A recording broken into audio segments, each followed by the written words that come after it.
जहाँ के इंसाफ की ख़ास मुलाकात में हमारे साथ हाजी अरफाज शेख मौजूद है। हाजी अरफाज शेख जी, ये जो आपने मोर्चे का वो किया था, ऐलान किया था, रिक्शा टैक्सी यूनियन के ताल्लुक से किराए की मांग की थी, आपने किराए में इजाफे का मुतालबा किया था। उसके बाद दूसरे मसाइल थे। कोरोना के दौर में रिक्शा टैक्सी वाले काफ़ी बदहाली की ज़िंदगी गुजार रहे थे। आपने ये भी कहा था कि अगर उनकी मांग जो है पूरी नहीं की गई तो उसके मोर्चे में जो है मज़ीद शिद्दत पैदा की जाएगी। इसके बाद में आपकी मीटिंग हुई और ऐसा कहा जा रहा है कि मोर्चे को कुछ दिनों के लिए मुलतवी किया गया है। तो इस बारे में बताइए कि क्या है? देखिए, मेरी जो लड़ाई है रिक्शा वाला, टैक्सी वाला, टेम्पो वाला, ट्रक वाला और नेशनल परमिट बस वाला, इन लोगों को न्याय दिलाना है, इनको हक दिलाना है, इनके किचन प्रॉब्लम सॉल्व होना चाहिए, इनके जो बैंकों के हफ्ते उसमें कमी होनी चाहिए, कम से कम उनकी ब्याज माफ़ी होनी चाहिए, बैंकों के जो गुंडे उनके घर तक जा रहे हैं, उनको दादागिरी कर रहे हैं, ये सारी जो मेरी मांग है जायज़ मांग है। और आज रिक्शा वाला, टैक्सी वाला मुंबई की पहचान रहने के बाद भी आज इतनी तकलीफ़ों में जी रहा है कि आज वो अपने घर का चूल्हा नहीं जला पा रहा है। बच्चों की फीस, माँ की दवाइयाँ तो बहुत दूर की बात है। कई रिक्शा चालकों ने, टैक्सी चालकों ने तो अपने बीवी का मंगलसूत्र गिरवी रख दिया। ये हालात जब मेरे पास आई, मैंने देवेंद्र फडणवीस साहब के पास बात की, मेरे पार्टी में बात की, आशीष शेलार जी के पास बात की, प्रवीण दरेकर जी के पास बात की। ये सब लोगों ने बात करने के बाद हमने उसके ऊपर निर्णय लिया कि नहीं, अगर सरकार को हम बार बार कह रहे हैं और सरकार सुनने के लिए तैयार नहीं, और ऐसा नहीं मैं एक दिन ही के अंदर मोर्चा निकाल रहा था। मैं पहले ट्रांसपोर्ट कमिश्नर को मिला, अविनाश ढाकने जी को, उनको मैंने निवेदन दिया, सारी बातें बताई। उन्होंने कहा कि बिल्कुल 10 दिन के अंदर हम बिल्कुल सरकार से बात करके ट्रांसपोर्ट सेक्रेटरी आशीष सिंह जी से बात करेंगे और इसके ऊपर कुछ ना कुछ अच्छा हल निकलेगा। ये एडमिनिस्ट्रेशन से भी आपकी बात हुई, आपको यकीन दिलाया गया कि आपकी जो मांगे हैं, मुतालबात हैं, उस सिलसिले में पॉजिटिव काम किया जाएगा? वही बात पे आ रहा हूँ कि ये सारी चीज़ें हुई। तब हमने अविनाश ढाकने जी ट्रांसपोर्ट कमिश्नर को कहा कि ठीक है, अगर आप कहते हैं आंदोलन ना करो, कोई ऐसी चीज़ ना करो जिसकी वजह से और रिक्शा वाला मेरा तकलीफ में, मैं मेरे रिक्शा ड्राइवर को तकलीफ में डालना नहीं चाहता। मैं नहीं चाहता कि और संघर्ष हो। एक दिन वो अगर घर से निकलता है तो उसका चूल्हा जलता है, तो मैं ये नहीं चाहता कि एक दिन वो जाए तो उसके घर का चूल्हा नहीं जले। हम तो चाहते कोई रास्ता निकले। उनकी बात सुन के मैंने 15 दिन रुका। 15 दिन रुकने के बाद उनके पास हमारे पास कोई सही तरीके का जवाब नहीं आया। ये सरकार सुनने को तैयार नहीं है। ये 3 चाकी सरकार जिसको कह रहा है, और वही 3 चाकी वाले परेशान है, रिक्शा चालक। तो हमने फिर पत्र दिया। तब हमने देखा, हमने सारे रिक्शा चालक और टैक्सी चालकों से, ट्रांसपोर्टर से बात की, तो उन्होंने कहा कि अब हम तो नंगे भूखे हो गए, आज हमारे पास कोई रास्ता नहीं है, हमारी आत्महत्या करने की बारी आई, अब हमारे लिए कुछ करो।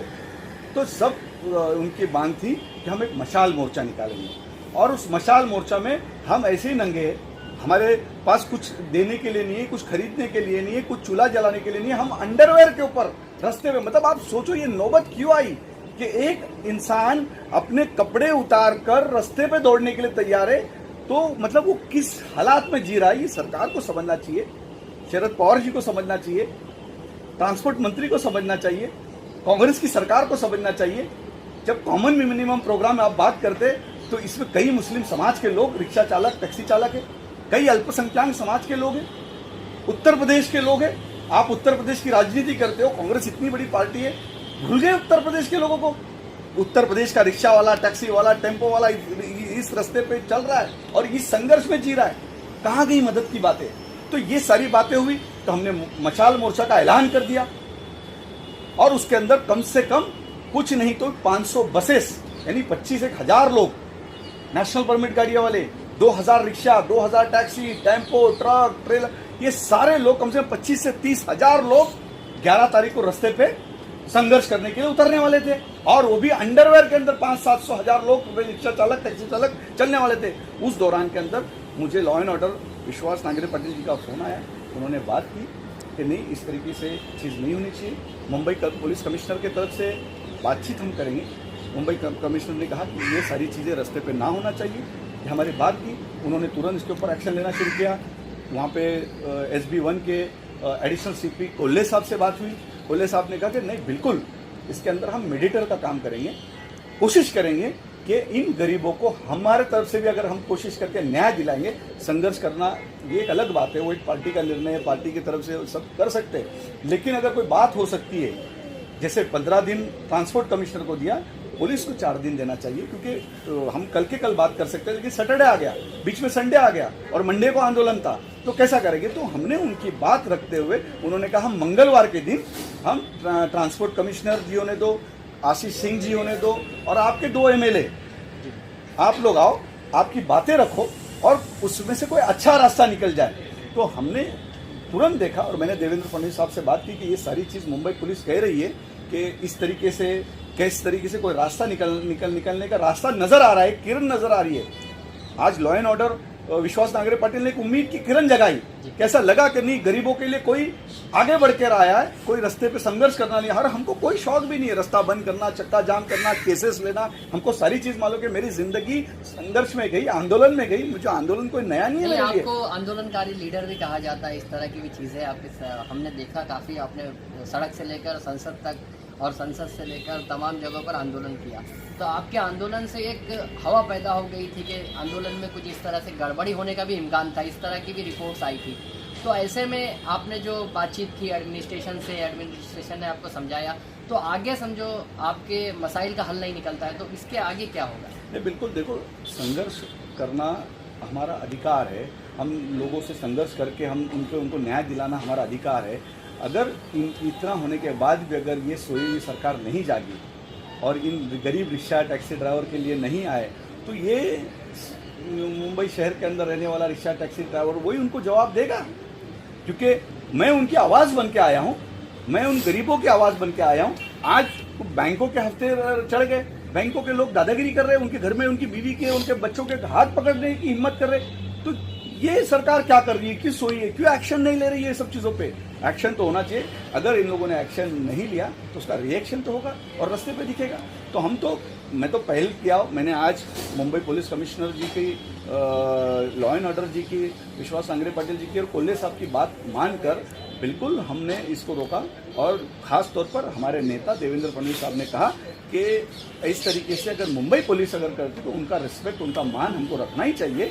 और उनकी बात रखते हुए अभी तो आपने यानी मुलतवी किया है, आपने यानी कैंसिल नहीं किया, तो आगे यानी कब तक का यानी वक्त मांगा है पुलिस से आपने? देखो, ऐसा नहीं है कि अल्लाह करे हो जाए, तो ये एक अच्छा सब्जेक्ट है कि सरकार भी थोड़ी सी सकारात्मक इस निर्णय को लेने में लगी है।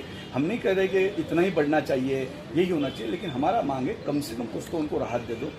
बैंकों के ऊपर बात करो तो कुछ ना कुछ मुझे ऐसा लगता है कि गुड न्यूज़ मिलेगी और कुछ ना कुछ ऐसा रास्ता अच्छा निकलेगा जो संघर्ष ना करते हुए, आंदोलन ना करते हुए, चक्का जाम ना करते हुए, मुंबई में किसी को कोई तकलीफ ना होते हुए मुंबई पुलिस के जरिए एक नए तरीके से ऐसा भी करिश्मा हो जाएगा और सरकार को जगाने का काम हम करेंगे और उनको न्याय दे देंगे। मुलतवी का जो मामला है, अभी मुलतवी हो गया, तो इसके बाद में आपने यानी रिक्शा टैक्सी ड्राइवर को इस ताल्लुक से इतला दी है कि अब मुलतवी हो चुका है तो कुर्ला ऑफिस पर भीड़ ना करें या हुतात्मा चौक की तरफ भीड़ ना करें, क्योंकि काफ़ी रिक्शा ड्राइवर, टैक्सी ड्राइवर और बस ड्राइवर जो है इस मुहिम में हिस्सा लेने के लिए जो आने वाले थे रियासत भर से, तो ऐसे में जो है आपका ये जो मशाल रैली है वो मुलतवी हो चुकी है, तो ये ऐसे में कुछ लोग आने वाले थे यहाँ पर, तो उसके लिए क्या पैगाम है आपका? बिल्कुल, हमने उनसे कहा कि बिल्कुल अभी कोई भीड़ ना करे, 11 तारीख को कुर्ला वास्तुकगढ़ के ऊपर ना जमा हो। पदाधिकारी से खास तौर पर मैंने कहा, महाराष्ट्र के अंदर जो मेन पदाधिकारी उनसे कहा, मुंबई के रिक्शा टैक्सी चालकों को हमने मैसेज द्वारा हमने बताया कि मंगलवार के दिन कोई अच्छा रिजल्ट आएगा, अच्छे रिजल्ट के अंदर हम लोग खुशियाँ मनाएंगे और इन सब लोगों को न्याय देने में यही मेरे लिए एक बहुत बड़ी बात होगी कि मैं एक हिस्सा बना इन गरीबों के लिए, गरीब रिक्शा चालक, टैक्सी चालक और ये वाहतूकदारों के लिए मैं कुछ कर सका मेरे जीवन के अंदर। अगर कुछ अच्छा कर सका तो मैं उनका एक हिस्सेदार होगा और उसका सवाब मुझे अल्लाह देगा।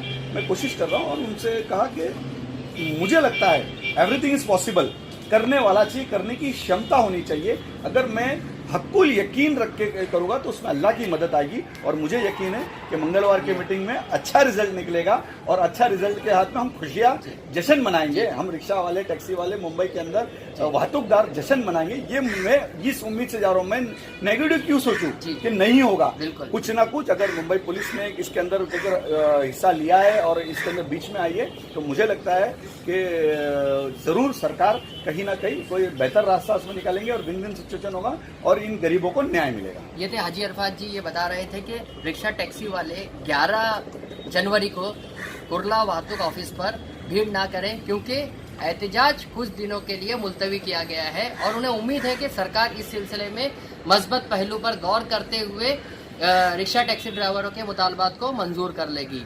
मोहम्मद जावेद शेख के साथ मोहसिन शेख, जहां का इंसाफ।